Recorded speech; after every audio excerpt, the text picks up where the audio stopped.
بسم اللہ الرحمن الرحیم۔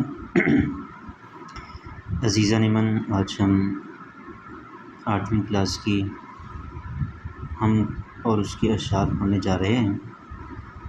تو سب سے پہلے ہم اوپر الفاظ دیکھتے ہیں، ان کا تلفظ دیکھتے ہیں۔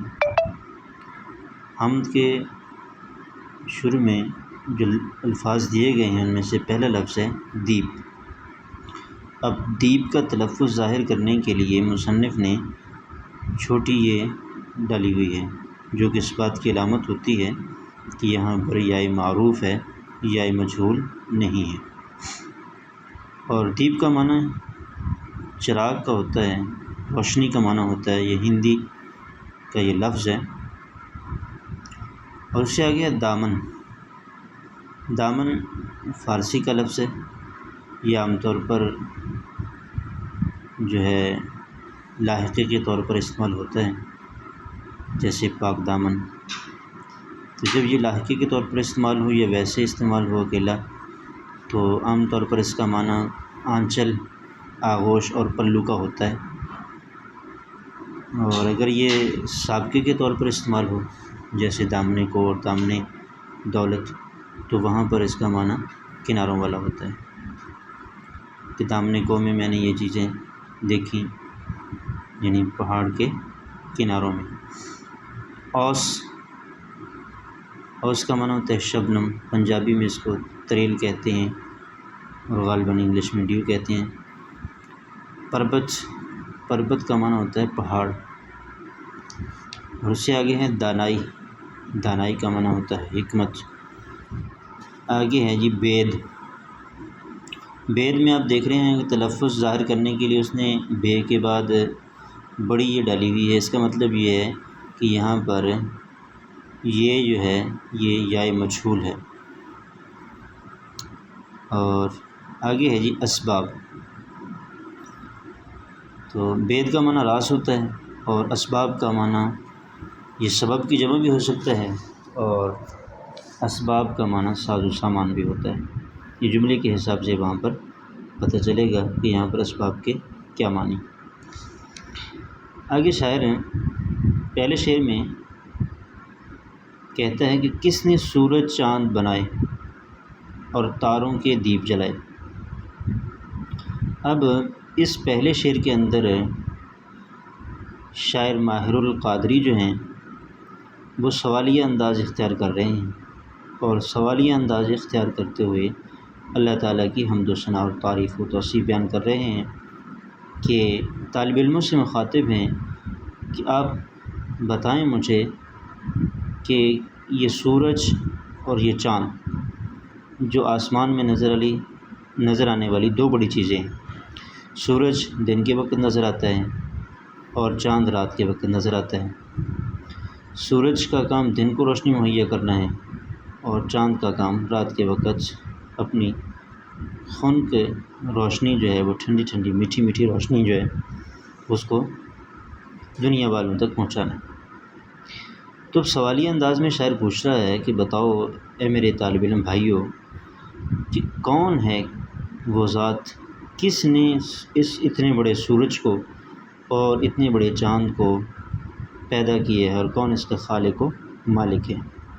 تو جب شاعر سوالیہ انداز اختیار کر رہا ہے تو عام طور پر اس سوالیہ انداز اختیار کرنے کا مقصد یہ ہوتا ہے کہ حاضرین اور سامعین کو متوجہ کیا جائے، اور جب حاضرین اور سامعین کو متوجہ ہو جائیں تو پھر بات پوری طرح ذہن نشین ہو جاتی ہے۔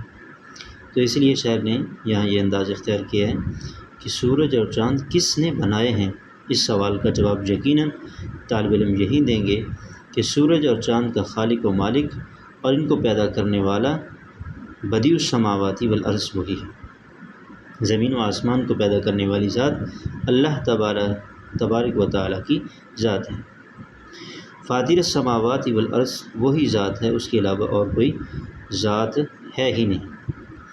اور اسی طرح اگلے مصرعے میں ہے اور تاروں کے دیپ جلائے، کہ یہ جو آسمان پر ہمیں چھوٹے چھوٹے چراغ نظر آ رہے ہیں جن کو دنیا والے تارے یا ستارے کہتے ہیں، یہ کس نے جلائے ہیں، یہ کس نے پیدا کیے ہیں۔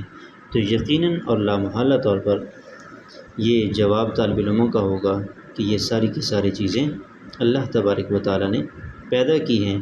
تو شاعر کا مقصد پورا ہو جائے گا کہ شاعر جو اللہ تعالیٰ کی تعریف و توصیف بیان کرنا چاہتا تھا اور طالب علموں کو متوجہ کرنا چاہتا تھا کہ تمام تعریفیں اللہ تعالیٰ کی ہیں، اسی نے سورج چاند کو بنایا ہے، اسی نے تاروں کو پیدا کیا اور جو زمین والوں کو آسمان پر چراغوں کی طرح جلتے ہوئے دکھائی دیتے ہیں۔ اگلے شعر میں شاعر کہتا ہے، کیسے کیسے باغ سجائے، رنگ برنگے پھول کھلائے۔ اس شعر کے اندر بھی شاعر سوالیہ انداز اپناتے ہوئے کہتا ہے کہ اللہ تبارک و تعالیٰ نے اس دنیا میں کس کس قسم کے باغ پیدا کیے۔ تو یقینی بات ہے کہ اللہ تبارک و تعالیٰ نے بے شمار قسم کے باغات پیدا کیے۔ میدانی علاقوں میں جو پھل پیدا ہوتے ہیں ان کے باغات اور ہیں، پہاڑی علاقوں میں جو پھل پیدا ہوتے ہیں ان کے باغات اور ہیں، اور صحرائی علاقوں میں جو پھل پیدا ہوتے ہیں ان کے باغات اور ہیں۔ تو شاعر اللہ تعالیٰ کی تعریف و توصیف بیان کرتے ہوئے کہتا ہے کہ اللہ وہ ذات ہے، اتنی قدرت کاملہ والی ذات ہے وہ، کہ اس نے دیکھو کیسے کیسے عجیب و غریب باغات پیدا کیے ہیں، اور ان باغات میں قسم قسم کے پھول بھی پیدا کیے ہیں جو کہ جب کھلتے ہیں تو ان کی رعنائی اور ان کی رونق بھی خالق لم یزل کی تعریف اور حمد و ثنا اور اس کی مدح و ثنا کر رہی ہوتی ہے۔ تیسرے شعر میں شاعر کہتا ہے، کوئل کوکی بنرا گونجا بلبل نے بھی گیت سنائے۔ اب اس تیسرے شعر کے اندر شاعر مثال کے طور پر چند ایک پرندوں کو اور کیڑوں کا نام لے کر اس بات کی وضاحت کر رہا ہے کہ یہ وہ پرندے اور کیڑے ہیں جو کہ اللہ تعالیٰ کی حمد و ثنا اور مدح و ثنا بیان کرتے ہوئے جا بجا ہمیں دکھائی دیتے ہیں۔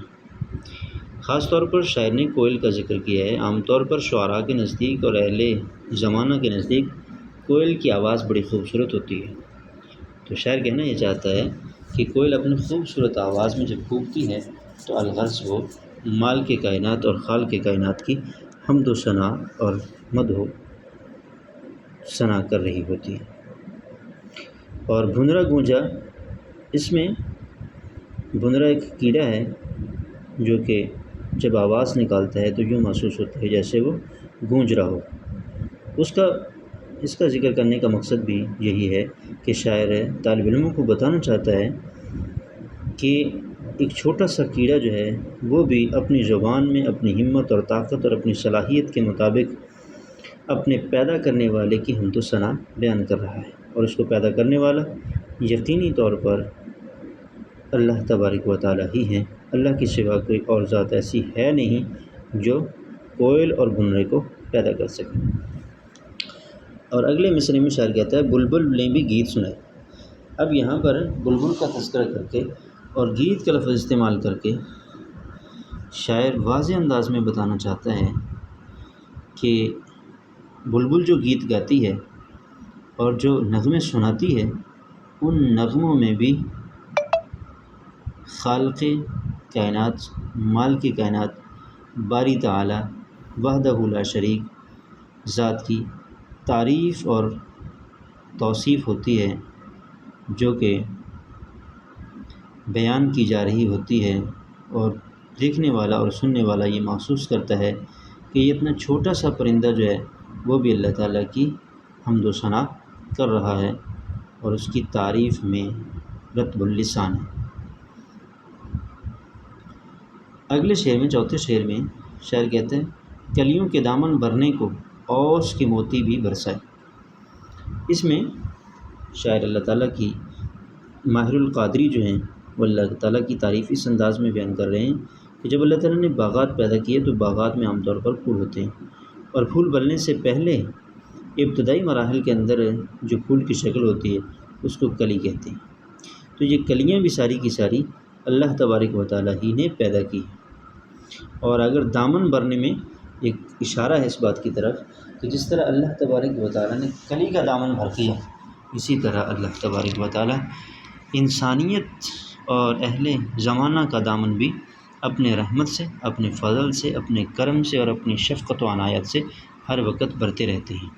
جب وہ ہر وقت انسانیت کا دامن بھرتے رہتے ہیں تو انسانیت کو چاہیے کہ ہمتاً ہر لمحہ اور ہر لحظہ جو ہے وہ رب کائنات کی تعریف اور اس کی توصیف بیان کرتے رہیں اور اس کا شکر ادا کرتے رہیں۔ تو کلیوں کو دامن کو بھرنے کے لیے اللہ تبارک و تعالیٰ نے اوس یعنی شبنم کے موتی برسائے۔